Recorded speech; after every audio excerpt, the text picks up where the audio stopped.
Hello, friends. Welcome back to another episode on Talking to the Walls podcast. It's your host, Giovanna, and this week's episode is going to be an interesting one. It's going to be very authentic. This episode is going to be mainly talking about how to build confidence and how to heal from the past. So, when it comes to healing, you really can't rush it. And I know that sucks to hear because sometimes you just want to be over it. You don't want to think about it. You get amnesia. You forget about it. You put it at the back of your mind and you just do your best to ignore it, especially if it was like really traumatic. I know I have this habit of doing things with parts of my either romantic life or just my social circle things like I encountered that really did like stab me to the heart in terms of like my feelings, like things that really did hurt me in the worst possible way. um, but I'm able to now talk about things that I never really thought I would be able to, and I literally have a podcast about it. So if I can heal, I know damn well you can too. And honestly, some of my most like traumatic things or things that took me a while to recover from was one, my breakup. But I mean, that goes for most people, right? Like, it's your first heartbreak, you feel like you're not good enough, shit happens, whatever. For me, it was a bit different, not because I didn't think I would be loved. I knew he wasn't the person I wanted to spend the rest of my life with. I knew that pretty, I want to say, into the relationship. I just didn't know how to walk away. But I'll spare you the details. But the most traumatic thing for me was the last few months because that's when I started being like gaslit and almost manipulated in a way to only attach my worth to my body. And so for me, it took a while to heal that mentality that I was plagued with for a while because at one point I only attached worth to my body and to what I could provide to other people. And that sounds so bad. But now I obviously know that my worth is not from what I can do. It's just a matter of fact. Like, I don't know how to explain it. Like, I don't have to explain myself to anyone. And I know I'm worth so much more than what, I don't know, people would label me as, like no price tag could ever give me a suitable offer for what I can provide. And I could say the same about you. You're irreplaceable no matter how cheesy that sounds. You're very unique. Like, you are you. And that's like such a big superpower. Like, not everyone can do that. Like, everyone has their own unique seasoning, and it's super cool and I love that. Like, I love how everybody is so diverse. But it also can make up for, just because you have seasoning and you have like different backstories, that means everybody has their own type of coping mechanisms and their own type of traumas and toxicities and insecurities that they need to heal from and move forward. And so, what really helped me to like reflect on things that I needed to let go of, things that were still hurting me that I didn't even know were hurting me and were being reflected in everyday life lessons or just like life lessons that I needed to learn before I could move forward with my life and do bigger and better things. One of them was, again, detaching my self worth of feeling like a whore and having to provide for people.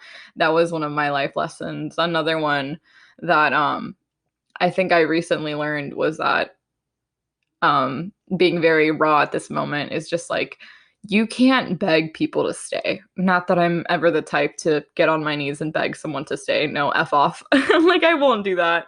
My time is too precious to spend it on people who are more than happy to walk away from me. I just hold the door open. But my lessons specifically regarding that, not necessarily begging people to stay, but giving people who don't deserve, God, this is me, who don't deserve a second chance to prove themselves. And that is one of my biggest lessons that I've learned. Is just there's a time and a place for like giving someone a second chance. Not everyone deserves one, and not all people deserve a chance in the first place. And so, me being me and always feeling bad for the villains because they're always misunderstood. I always give people who probably shouldn't even have gotten a glance from me a chance and then a second one. And it's not me being bitter or like me holding resentment for them and what they've done to me. It's just like I've seen it time and time again from when I was a young child up until present day Giovanna, where it's like I really need to heal, like needing to hold space for everyone, especially for people who feel misunderstood. Because like I can't be a mom, I can't be a best friend, I can't, that's like I'm literally only 21, you know. I'm not trying to take on these different roles. If anything, I should be selfish right now and focus on myself and focus on my own self growth. And I am growing as a person by realizing this and by, you know, acknowledging that I need to heal not feeling good enough. and I think and I think giving people the benefit of the doubt and the second chances, it comes from not feeling good enough myself, because that was something I struggled with a lot as a child. Not because I wasn't praised or I wasn't loved. It's more just like an inner conflict with myself. Like, you know, I can be the worst critic to myself, and you know, I can do something my friends would like praise me and be like, "Bro, I could never do that. You're so amazing, could never be me." And mentally, I'm thinking it's not enough. I need to do more. I need to like run more. For example, if I don't know, wrote a story or wrote a book, and my friend's like, "Oh my God, that's so cool, so incredible." And I'm like, "Yeah, but it's not good enough. Like, I need to like revamp it or I need to re-edit it." And you've already gone through the book like 100 times. Like, it's ridiculous. Speaking of books, am I gonna do some self-promoting? Heck yeah, I am. If you want to, you can, you know, Google it and check it out yourself. But I, apart from being pre-med and wanting to be a doctor, I want to be an author. And I have so many goals and different storylines that I want to follow from now until the time, you know, I die, because I really love writing. And it's a really good outlet that has actually helped me put into perspective coping with my trauma. You know, I'll write similar storylines to my own that I felt and how I've recovered. Or I literally like actually physically write it down in a journal so that I can express everything that I've been confused about and everything I didn't know how to word to it regarding my emotions. Because sometimes I feel like you can't put your emotions into words because it's just so messy. Like all the colors have been blurred, and now you're just staring at like this black hole and you don't know what it contains because you've put your emotions aside for such a long time. That's how I feel when I journal. So when I journal everything, all these different authentic and raw emotions and just this blunt, honest self comes forward, and I'm able to understand what hurt me, why it did, how I felt, why I reacted the way I did, why I took things a certain way. And it's refreshing to be able to look back now. Like sometimes I actually did this probably a week ago when I wrote in my journal.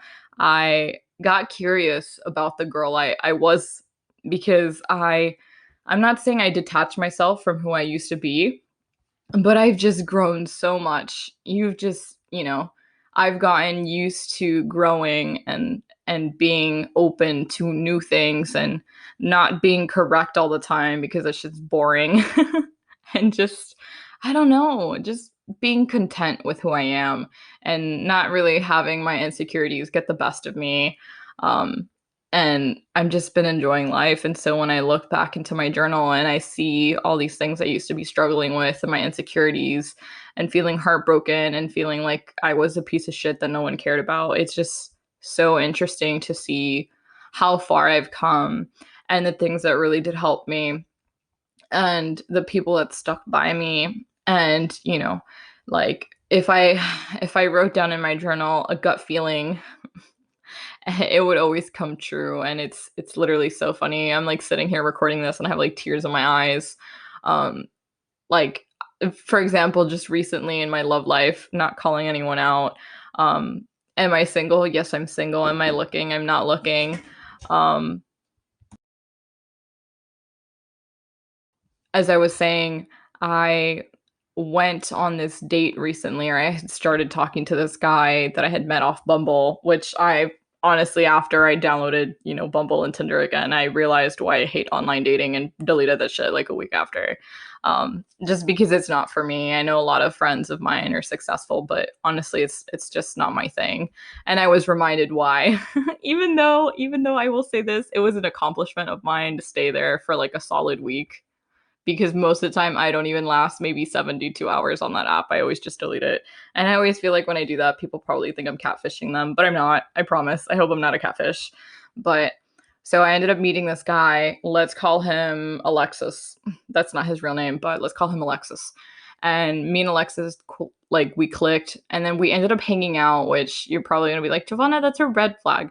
We ended up hanging out at my house, just because him and my mom have like a lot in common, and I thought maybe my mom could help him because he's going through a tough spot with his family right now, because he's an immigrant, but he wants to be a U.S. citizen. So my mom went through something similar. If you guys didn't know, I'm not American born. I was actually born in Colombia. Fun fact. I have dual citizenship. So woo. And so I just, invited him over, and just, not saying he was creepy or weird or anything like that. It's just the vibe was off. Like, there was something in me telling me, like, don't pursue anything further with him. Like, don't do this, don't do that. Like, he's not your type. He's wasting your time. You're wasting his time. Just stop. And, people are probably, Giovanna, you're overthinking this. Giovanna, like, what do you know? It's only a first date. You can't compare. I don't compare. I do not compare people to other people. And I don't compare you to who you were a year ago, because it's not me. That's not being nice. That's not being authentic. That's not being realistic. People change. If I've grown so much in a year, I can only say what other people have grown. And so I ended up friend zoning him. And then he ended up reaching out to me because we decided to stay friends, obviously. And this happened back in May. And then he reached out to me recently in July. So that's what, like almost 2 months, like a month and a half, I would say. Um, and then he reached out to me. We decided to make plans to hang out, and I just had this feeling. I had this feeling, guys. When I tell you, I have this feeling, like it was just like not gonna work out. Like, Giovanna, stop. Like, you're gonna hurt yourself. It's not worth it. He's playing with you. You're not. Like, everything he said was complete opposite to who his character is. And sure enough, my gut feeling was right, and I have yet to receive a message from him. Ouch. Oof. But you know what? Better for me, because I always appreciate it whenever my spirit guides.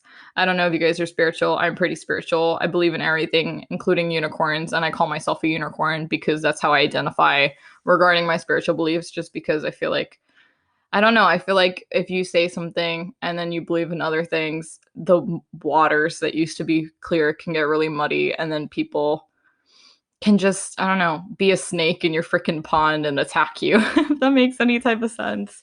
Like, people will always get heated over stupid things that they shouldn't be, and they should just prioritize themselves. Like, why are you arguing, Sandra? Just focus on your own freaking tax return. Stop coming at me for my spiritual beliefs if you're a hypocrite. Oof. Okay, anyways. Yeah, so that happened. And it just, like, always trust your gut, always trust your intuition. That's something my healing has taught me, because I used to doubt it a lot. And so, like, to present day Giovanna, I trust freaking, I do tarot. Like, I trust my gut and my guides and the universe so much, to the point where I know if things are meant to be, they will be. And reflecting on my healing journey, I would always just be like, why is this happening to so and so, and it's not happening to me? And I mean, I wouldn't do it in a bad way. Like, I wouldn't compare to put other people down or put myself down. I would just question there. I would just sit there and cry and be like, why is this happening to me? Like, oh my God, I'm like crying. I'm like, why am I the odd one out? Why am I the one who never feels like I fit in? Why am I, always doing this, or why are things going this way? And it just came to a point where I just accepted it. Like, it wasn't meant to be for a reason. I can't control everything that happens. I can't control other people, nor do I want to. I can't control their actions toward me, but I can control how I respond, and how I decide to move forward with my life, and how I decide to heal. And healing takes time, memories, especially if like you're in a relationship or you argued with your best friend or family, whatever the situation was, you literally have all these memories in your head, and you can't just wipe it. It's not a USB drive. You can't just clear that shit. You can't just throw it out or throw it in water and then it's defective. You know what I mean? So it's like, it literally takes time to look back on those memories and just let them be, because right after whatever you're going through, if you reflect on those memories, you start to cry and you're like, how did this go to this? Like, how did we end up here? And you start crying and you're like, oh my God, it's my fault. Or you get mad and you're like, it's your fault. You shouldn't have done that. And it gets to a point where when you can look back at those memories and you can talk about it with yourself or other people and it no longer triggers you, that's when you've healed from it and you can move forward. Like it shouldn't cause any type of emotion. I mean, the only type of emotion it makes me feel is nostalgic. And I'm just like, wow, that was mini Giovanna. Little did she know, like, the woman she would become today. Woo. Good, good job, growth and experiences and heartbreaks and, betrayals of friendships and all that shit that led to who I am. It's like that was a stepping stone. And even present day to day, like when you guys hear this, the person I am is a stepping stone for who I'm going to be in the future. And honestly, just thinking about it, it's such a privilege. Like everything that I've experienced, everything I continue to go through, no matter how hard or how easy, it's honestly the best. It sucks and people might think I'm crazy, but it's great because it gives me more wisdom. It gives me more knowledge. It makes me feel like I understand humanity. I'm talking as if I wasn't a freaking human. It makes me understand humanity just a bit more and just how crazy we all are and how we're all struggling to figure it out and heal. And some people don't let themselves heal. Oh my God. It's like you remember when you're a kid and you're learning to ride a bike, and if you don't know how to ride a bike, then like let's just pretend you fell, okay? And you scraped your knee and there's blood coming out. You see the wound and you freak out because you just felt the pain. Okay, so the pain is like that traumatic experience. It's that thing that hurt you and it's fresh. So obviously you're crying from the pain. You're trying to cope. You might be angry that you fell off because you're so cool and cool people don't fall off their bikes. Or you might be very sad because you really did try your best and it sucked and then you fell. And then maybe your mom isn't like my mom would like come rushing over, dab like a little paper towel and then put some ointment. she would spray. It's actually called rifocina, and it was like this orange thing that would just stain. It would help with the cuts and like disinfecting wounds. Fun fact, 10 out of 10 recommend if you have kids. But she would come and spray this, and so this is like clearing whatever energies you need to. It's like trying to disinfect the area or to like obviously it is disinfecting the area, but what I'm trying to relate it to is like it's like almost you mentally trying to connect the dots as to why it happened. And then after a few days, after you put a band-aid or if you don't put a band-aid, whatever you do, it starts to scab. And those scabs are like the time you've spent just letting it sit and letting it be and not trying to put yourself down or put the other person down and almost kind of like stepping away from the situation and just letting yourself be yourself. Like you're not attacking yourself, you're not attacking them. You're just letting it sit and kind of like observe from the distant part of your mind to understand why it happened. And now that it happened, you kind of have to accept it and move on. And like, if you move on, how do you want to move on? Do you want to go forward? Do you want to go backwards? Do you want to go side to side? Like, where do you want to go? And so when the scab falls off and you check your skin and your skin is completely healed and you're like amazed at like 5 years old that you're fine and there's not a scar. If it was a deep cut, then yeah, you have scars and you're like, oh my God, it looks so cool. I look like Wolverine or whatever. But if you don't have a scar, you realize like, wow, okay, it didn't hurt that bad. And then when you're like, what, 20, 40, 60, you don't even think about the time you fell because you have other memories, because you have other experiences to look back on. And so it's like this beautiful sensation of a reflection where it's just like when you're done healing, because I don't think there is like quote unquote a time you're done. It's just a time when it becomes peaceful and natural and you just kind of let things glide off of you. But when you've healed and you don't have any, I don't want to say any PTSD, but your PTSD is managed, or you can forgive the person even though you might not want them in your life. And hey, I wouldn't want them in my life either. You know, keep your boundaries. That's a you thing. That's not being petty. That's just respecting yourself. Um, it's interesting because you kind of get this new lens that like you're trusting yourself. Like, you know, after you've healed and you're like, you know what? I've grown from this. I trust that things will get better. It would be stupid of me, okay, to think that I'm still the same naive girl that I was at 16, right? Because I'm grown just as you've grown. You've had experiences, you know. Let's say you get food poisoning, you're not going to order the same thing. Or if you do order the same thing, you're not going to like let your last experience of food poisoning affect you unless it's like a really shitty restaurant, you know, ready, you know what I mean? But like it would be dumb for me to go into a relationship with the same mindset I had at 16 because now I have experience and I have certain things that I look forward to, you know, in a person having, for example, respect.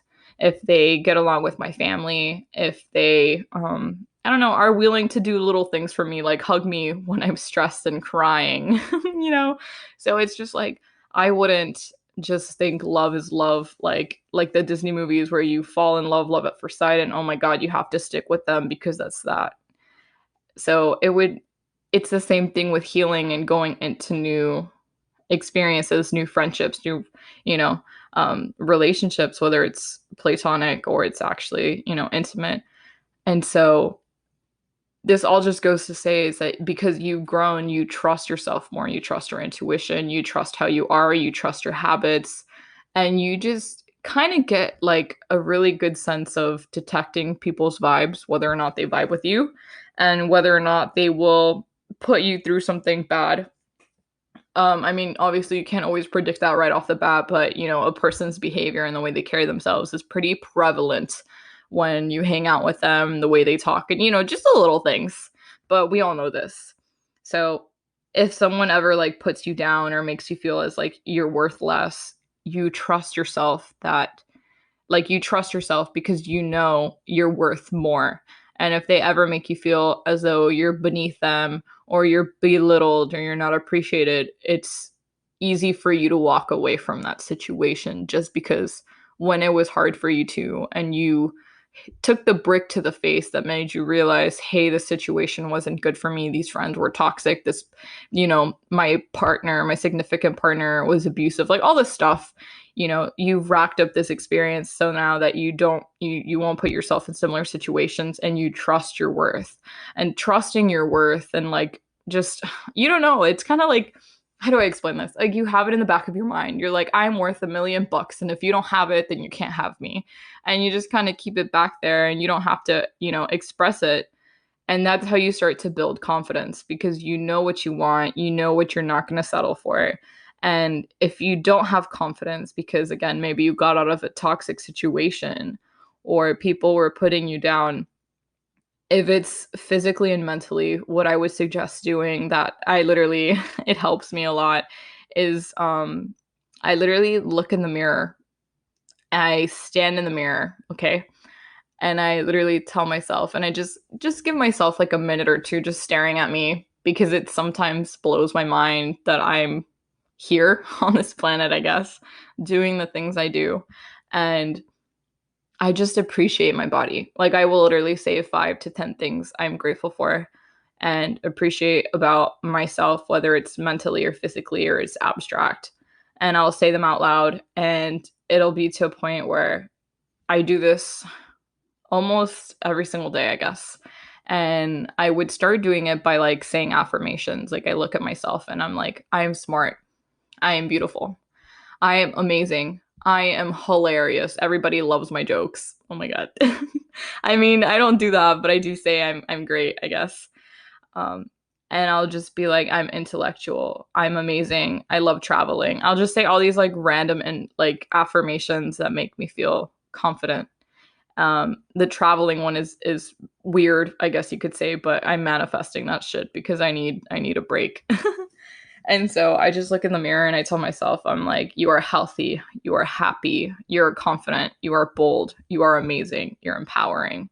And I literally just look at myself and I say, I am. Because the more you repeat that, it kind of just becomes intertwined into your subconscious to the point where after you've said it so many times, whether it's a month, 6 months, a year, when you go out, you start to like radiate this natural confidence, and people will ask you, like, oh my God, like, you look so good. What did you do? Or, oh my God, like, they'll come up to you, maybe business connections, maybe acquaintances, and they'll ask for your contact info or to hang out because you are glowing, because you look good, because you feel good inside and outside. And if you wanted to do something more physical in terms of gaining confidence, let's say you have body dysmorphia like I do, and you just bought this new dress. And for some reason, all the other times you've worn a dress, people have never even complimented you, or maybe they've put you down because you're in a toxic family or toxic friends. Again, whatever the scenario is, I would say start small. And this might sound, I guess, random, or maybe you didn't expect to hear this from me, but I would literally just pair a dress or maybe a new pair of jeans or whatever I bought in my room, okay, in front of my mirror, as if I was going out. Whether you want to do makeup or not, just wear it in your room. And if you live alone, then in your apartment or house or whatever you own and live in. Um, and do it to the point where it feels comfortable.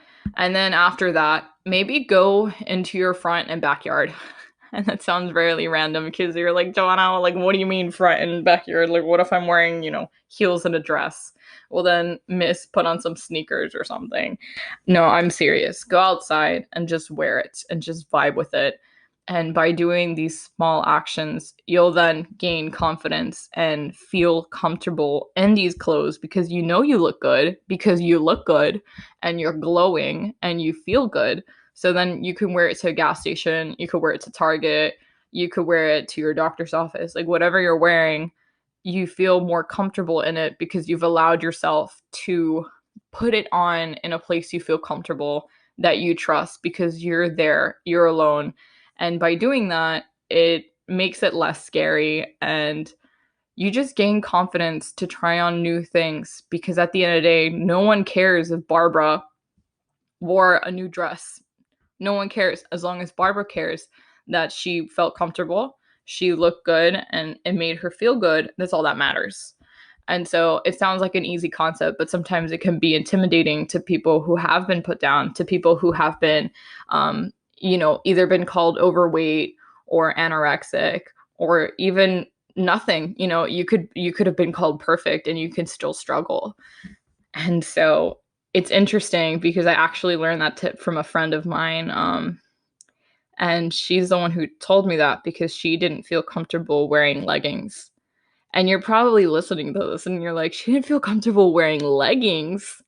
And I was like, no, she didn't feel comfortable wearing leggings because I don't know. I don't think they're still together. It's been a while since I spoke to her, but she told me her boyfriend didn't like it when she wore leggings. And he's the one who made her feel insecure about it. So she would tell me that whenever they weren't hanging out and, he wasn't around, I'm pretty sure they broke up, but she would wear leggings to try to feel more comfortable. And then when her boyfriend, I'm assuming he left her, she left him, I don't know. She wears them now and she feels more confident now than she did back then. But she was the one who told me that because, man, he would put her down, and I was like, bro, you look great in leggings. Like, she has a great body, super pretty. I love her, a good person.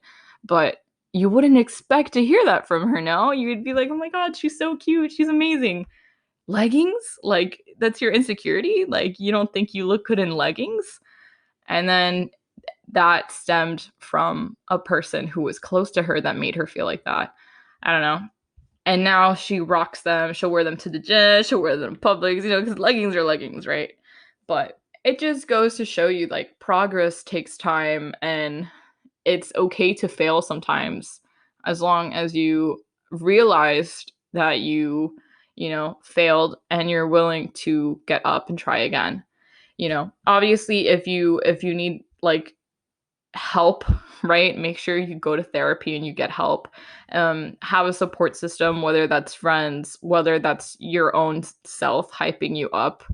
Because I know sometimes friends can say one thing and then, talk behind your back the next. And sometimes family members can be the most biggest toxic people in your life that you don't even want to talk to. So I feel you. If you need a hype man, I am more than welcome to hype you up because you guys are all amazing and I love all of you guys, okay?